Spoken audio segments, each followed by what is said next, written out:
Welcome to the Straight Out of Home Video podcast, part of the Geeky Waffle Network.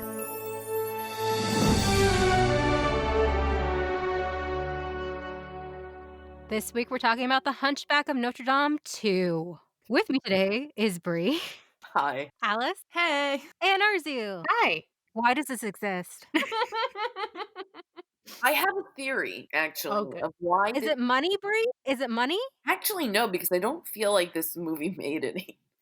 Is it a misplaced sense of everything has to be romantic at all times or it doesn't count?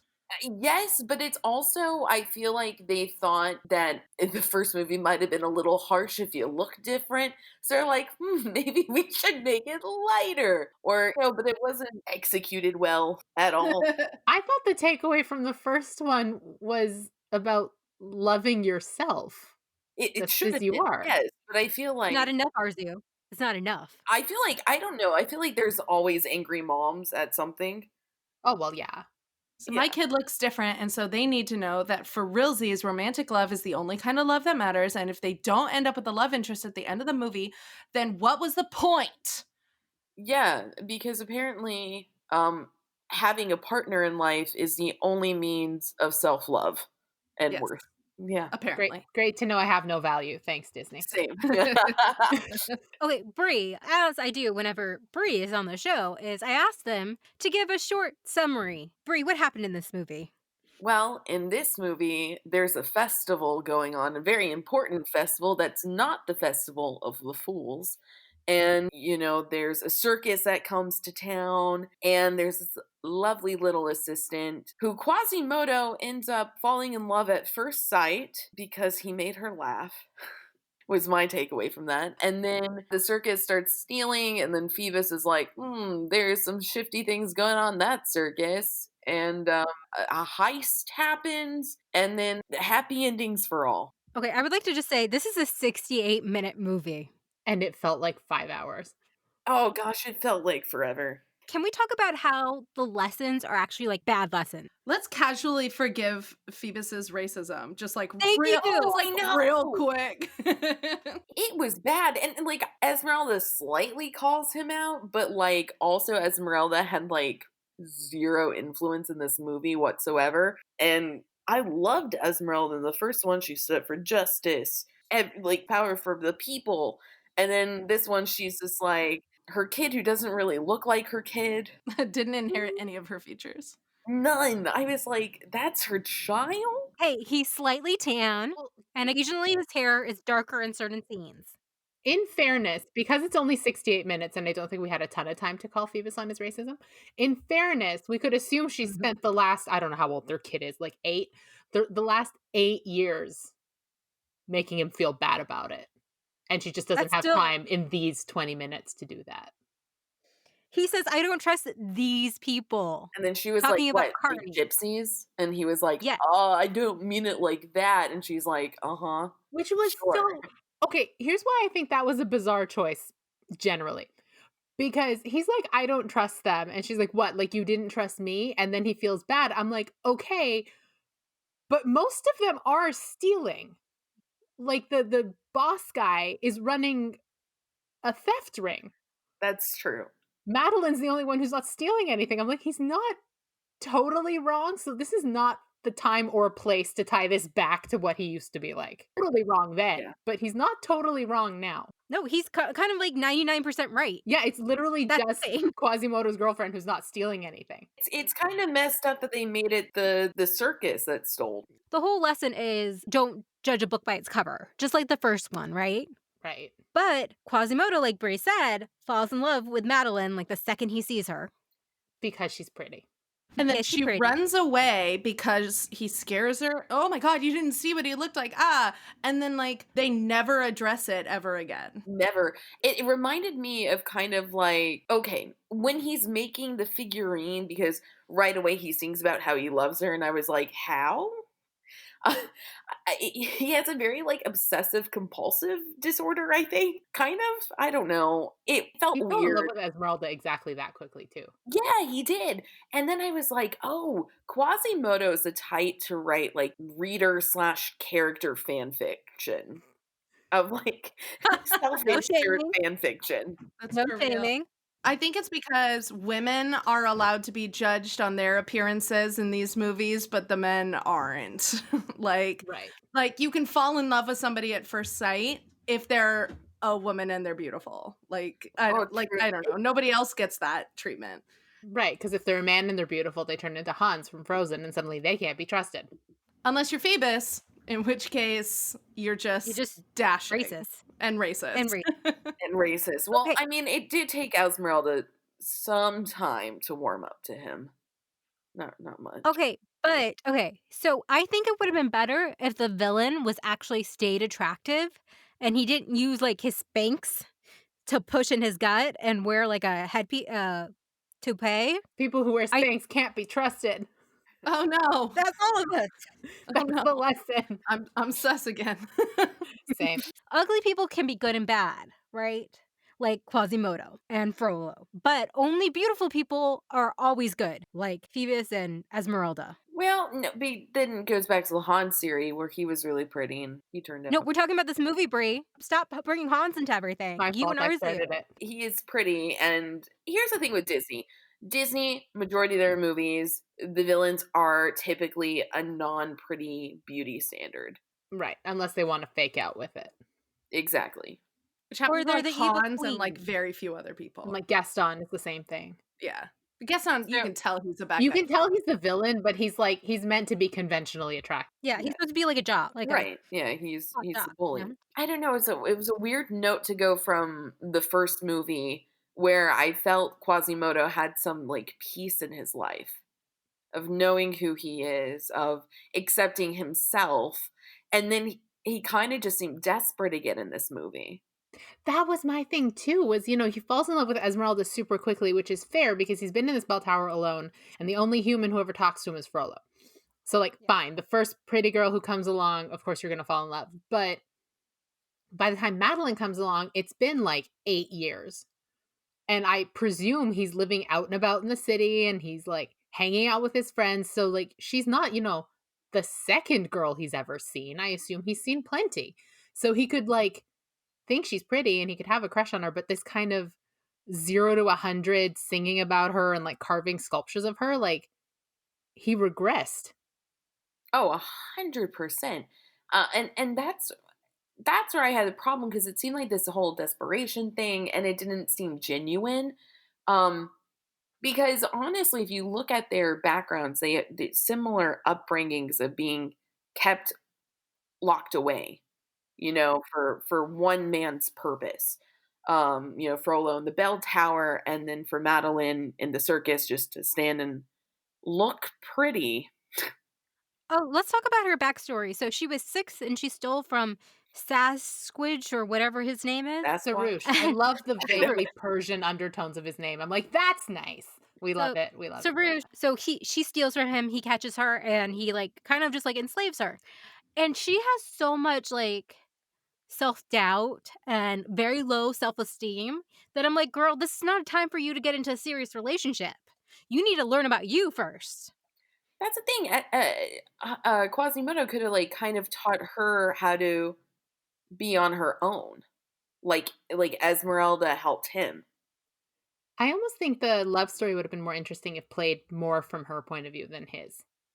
Yeah, Like, I know it kind of went back and Yeah. forth, but we only had an hour and we still had Phoebus's whole subplot, so taking up Yeah. some time.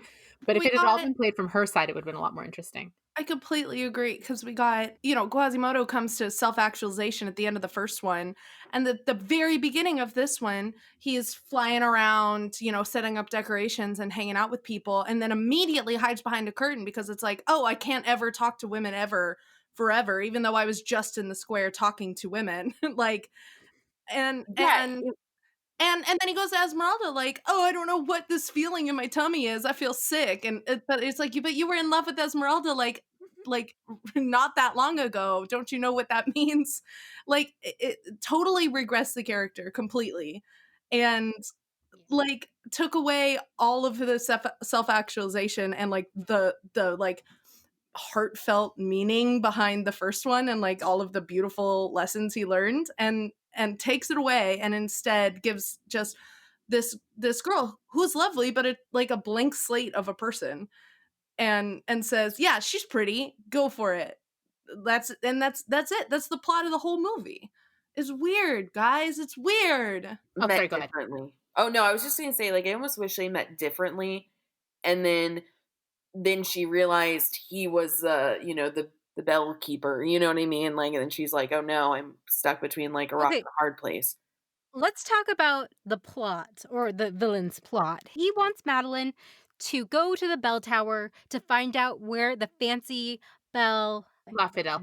La Fidel. And he's like, you need to find out where it is. But why? Because he needs to know which tower to go into because there's 2 bell towers. Okay.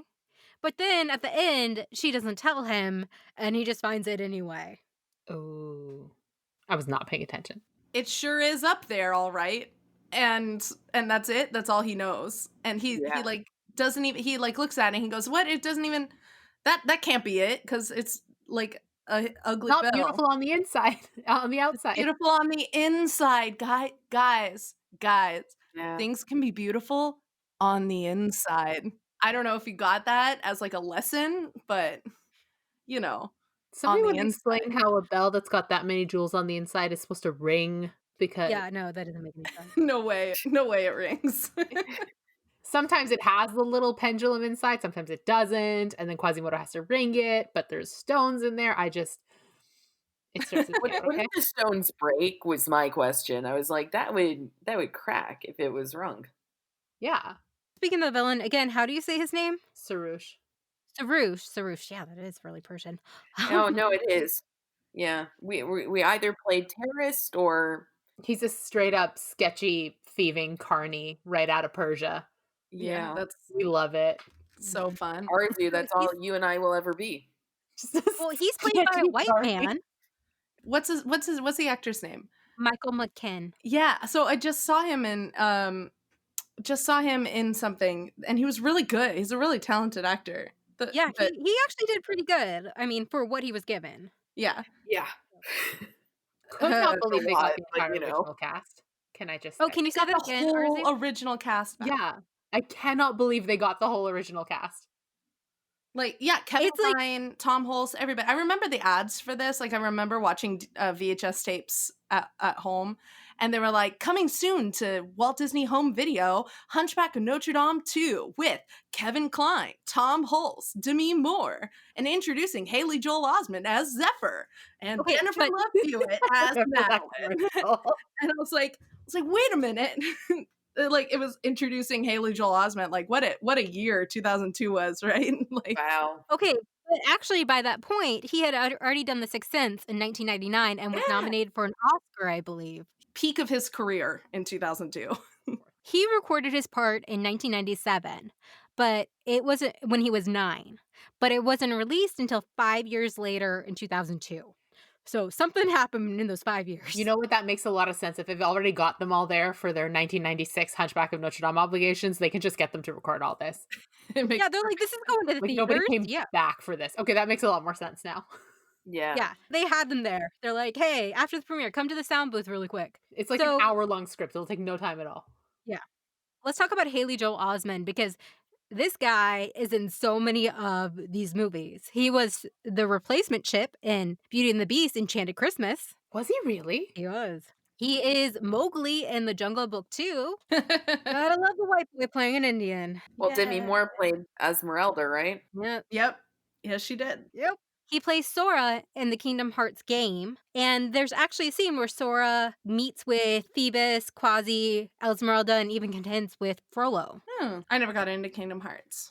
First Lot game of was really fun, but that's all I played. Yeah, but he even like came back to do Sora in the third one. Like and that was like a big deal, I guess. Yeah. I'm not that familiar.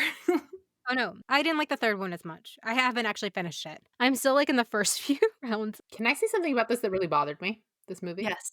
And it's like the tiniest nitpick. It's so stupid. At the beginning, when they're all dancing around at this love festival, you've got the MC guy. Like, what's his name? Clopin? Clopin. Yeah. So he's dancing around. He's got Zephyr on one side, and he's got this little girl on the other side. And the little girl is the same little girl who, like, at the end of the first one, goes up and, like, touches Quasimodo's face and, like, leads him into the crowd. It's 8 years later. Why are you still so small? She'd be a full-on teenager now. She should be, like, a teenager, and given the time period, she should be, like, married. Like, you should not be, like Maybe it's her daughter. yeah. There you Like, all go. these years later. Like, it just bothered me so much, and it's such a stupid thing because it lasts, like it's so blink and you miss it, like, my brother and his girlfriend didn't even notice. I had to, like, rewind and go back, not rewind, wow, and make them watch. But, like, I'm like, I don't know, like, did you only have this asset on hand? Could you not think of another child? Did you think we wouldn't notice? Because we did, I so bet it made the animation really cheap. I bet the that. animation is extremely cheap. Let's just reuse the same characters. It'll make it even cheaper. This is like Return of Jafar, Pocahontas 2 level Yeah. animation. I was gonna say, did you notice that Esmeralda's eyes were blue? They're Yeah, they're supposed green to be in the green. original. I think they're a teal Oh, though. Like, Yeah, no, they're supposed to be they were green for a they were like reason. a Emerald they're green, right? yeah, they're supposed to be, like, bright green, which is very striking in the original. well, that's Um, Yeah, true, and yeah. green also represents mysticism and all that kind of stuff too, so and also Esmeralda means emerald, so she's Does makes teal sense. represent we're on a budget? maybe. Um, they couldn't even look back at the past movie. They didn't even look. They're like, "Let's just guess." Take too much time to go back. Well, the thing is, too, besides the animation looking cheap, the script is very, like, shallow. Whereas the first movie, I mean, the songs were beautiful. That soundtrack in that Mhm. first Yeah, movie is outstanding. It really does have a lot of depth, especially, Esmeralda subplot of like fighting for equality and justice. And with this one, I feel like they could have done a lot more with it, given what they were trying to do, the parallel with Madeline and Quasimodo. And then they just decided to just give up, I think. Well, because they didn't give themselves enough space because they wanted to do that whole parallel of, like, you can't wholesale judge a group of people based on preconceived notions on one hand, but on the other hand, they have these really thin, very obvious villains.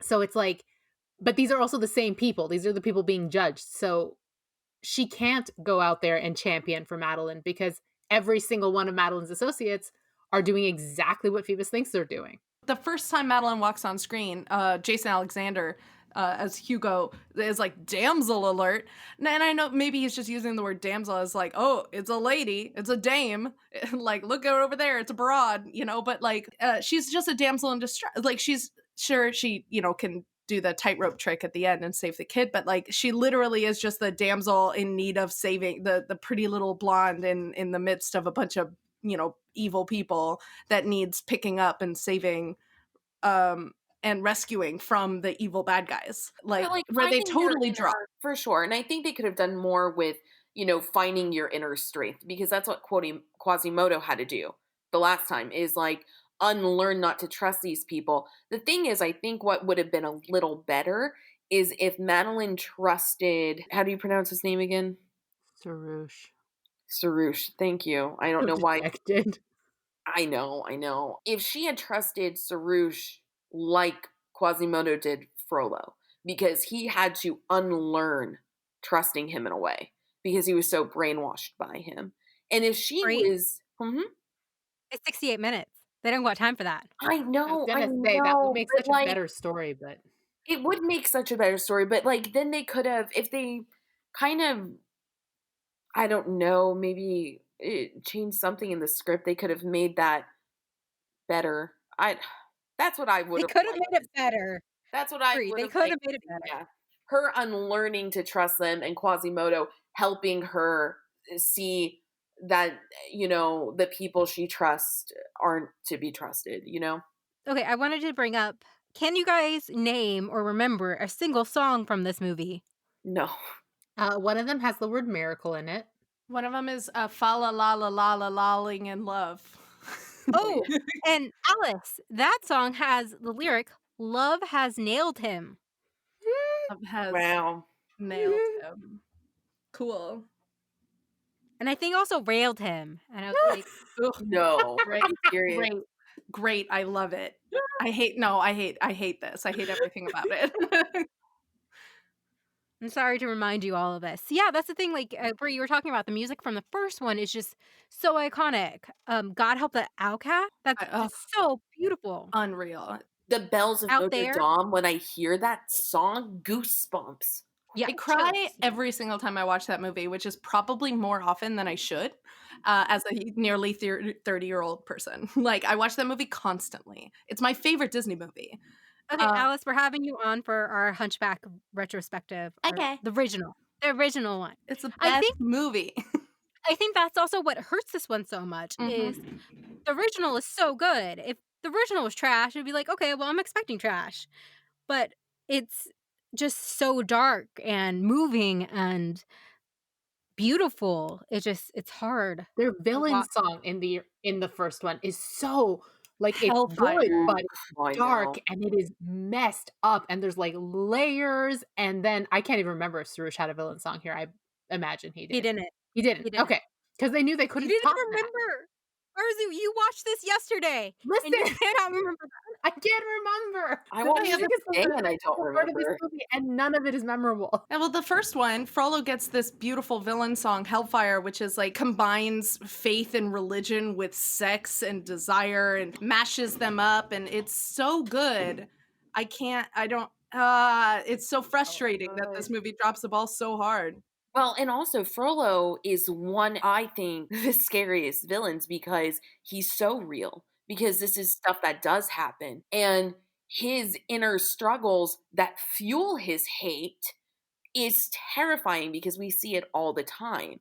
So, like, to go from that realistic, um, uh, that realistic villain to this, just kind of cheesy, over the top narcissist, but like very He's cartoonish. surface. Yeah, he's a And He's cart. cartoonish. Yeah, And how cliche to have somebody, a bad guy like that, do like oh, I'm actually super ugly, but I'm trying to be so pretty, and like that kind of that like surface level deception of, look, I'm actually attractive, uh, but just kidding, I'm so hideous or whatever. It's like the most basic or most like cliche level of, oh, obviously this guy is deceiving us, because look, he's deceiving everyone with his appearance. Like think a little deeper, guys.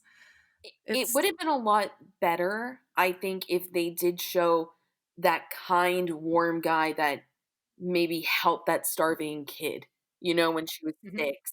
And that would have been the best, like, Hans type twist of showing us, like, "Ooh, okay, who we think is really warm and friendly and inviting and is trying to be a champion for all the misfits is really, the one deceiving everyone." That would have been so much more interesting and complex, to watch. I'm sorry, Brie, are you expecting something complex from a Disney sequel? I would hope that, screenwriting as a craft would be taken that seriously for sequels to have strong attributes, but I'm always severely disappointed. This movie had 3 writers. See, that oh, 3 writers. I didn't even stay for the end credits. I was so done. I say for the end credits for that song by Jennifer Love Hewitt, which was not good, not great. It had a lot of like I would literally die without you kind of Oh, imagery to it. Mhm. I'm gonna love you for the rest of my life. That's the chorus, and it's like, and there was a line in there that's like, a life or a love that's unlikely to ever end is a lyric from that song.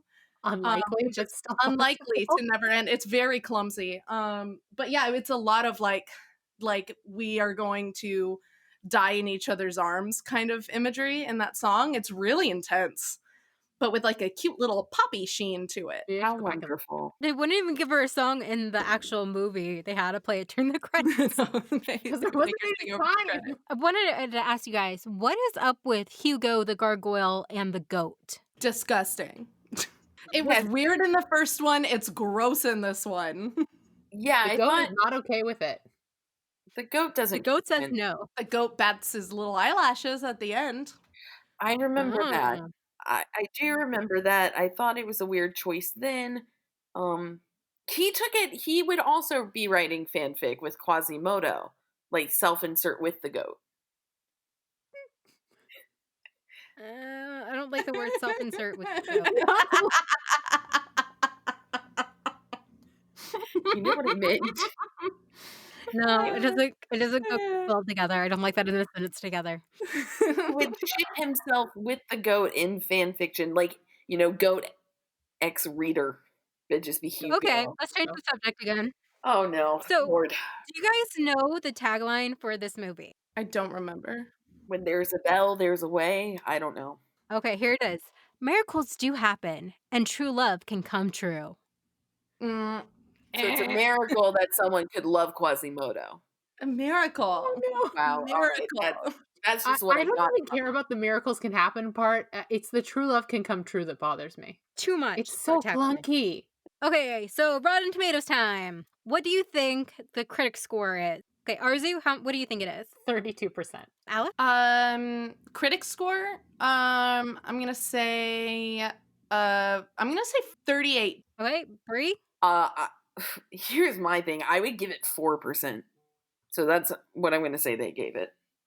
Okay, well, Brie would win by Price is Right's rules because it was 30%, Yikes. but Alice was closest.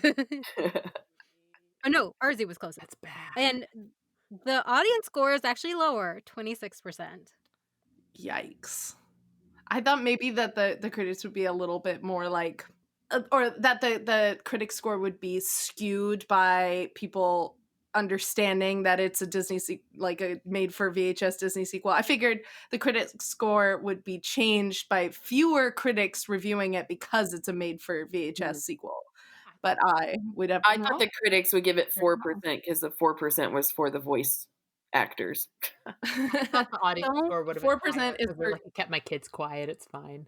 4%, 30% is for the existence of Kevin Kline in this movie, Yeah, and that's all. basically, yeah. And Jason Alexander, even though his character's creepy. No, absolutely. Jason Alexander is always a joy in voice Yeah, acting. he's a Oh, gem. and he's in this one he's in the Aladdin ones too. Yeah. Jason Al Yeah. and a bunch of other stuff too. I think he's in one of the Tarzans. Yeah. Jason Alexander gets around as well. There's talk that this was, like, one of the reasons that, like, the direct-to-home video sequels kind of stopped. This movie killed it. I don't blame them. I I don't don't blame them blame at it, all. yeah. Wait, let me finish. Oh, no. This was after Pixar and Disney merged, and John Lasseter was like, "What the hell?" Just like he was with the original Tinker Bell, which Bree and Vanessa and I just watched, Oh boy. and he went and he rewrote, like, 90% of it. So, I feel like this kind of killed it. So they're the last straw. It I nailed just would it. like I would like just to remind everyone that a few years before this movie came out, Lion King Simba's Pride came out, and that's animation's gorgeous. Yeah. Again, for the budget. Yeah. Simba's Pride's fine. Aladdin King of Thieves was fine. This one not great, not so much.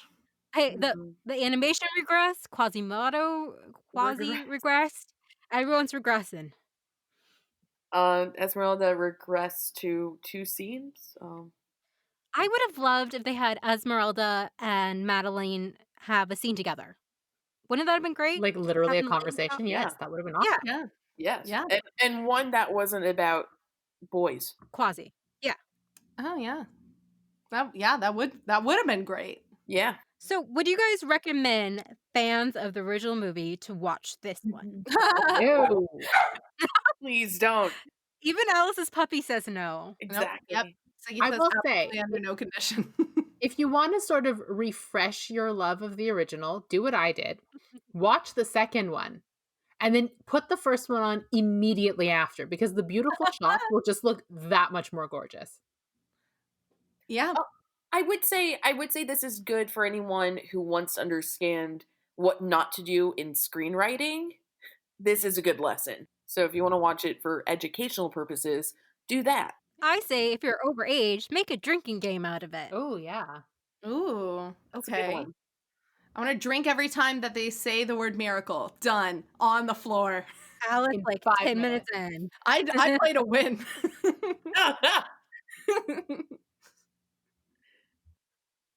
Alice, can you tell people how to find your amazing podcast about theme parks and Disney rides? Well, sure. You can follow us on Twitter at Happy Places Pod. The podcast is called Those Happy Places. It's about theme parks and rides and attractions and why they're great and why they deserve to be thought about as literature. There's a lot of time and work goes into designing a theme park ride. Sure, there's a heck lot more time and effort goes into designing a theme park ride than this movie. So, uh, Oh, burn. Like so burn. so yeah, you can find us at thosehappyplaces.com or wherever you find your podcasts. Yeah, on Spotify now. We're on Spotify now. That's the thing.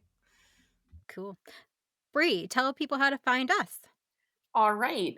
You can find myself, Arzu, and Candace all on the geekywaffle.com, where we post articles and have all of our past podcasts on there so you can take a listen to that. Also, our reigning queen, Candace, is on Twitter at geeky_waffle. Come hang with us over there. She's really funny. I'm still in a celebrity feud with Baby Yoda. Yes, that's still happening. And I just love Brie. You were like not sure what our URL was. You're I like the know. I geeky paused for a waffle moment because dot I was like, did com? I forget the? And then I was like, no, I said the. It's one of those days. I'm still in quarantine and my job's over and I have no idea what day it is. And I watched this movie. It's Tuesday. Thank you. Well, I think we're just all having those days, and this movie didn't help. I would like to thank Brie, Arzu, and Alice for joining me on this so crazy journey, and I would like to also apologize to them for making them watch it. Thanks for So, having me. yeah, I appreciate it. something to talk about. Well, we hope you all have a happily ever after until the sequel where you finally get a love interest and have worth in your life because you aren't worthy without love, apparently. Oh no. I'm sorry, I made myself sad. That just went off on a tangent. But yes, happily ever after until the sequel. Bye.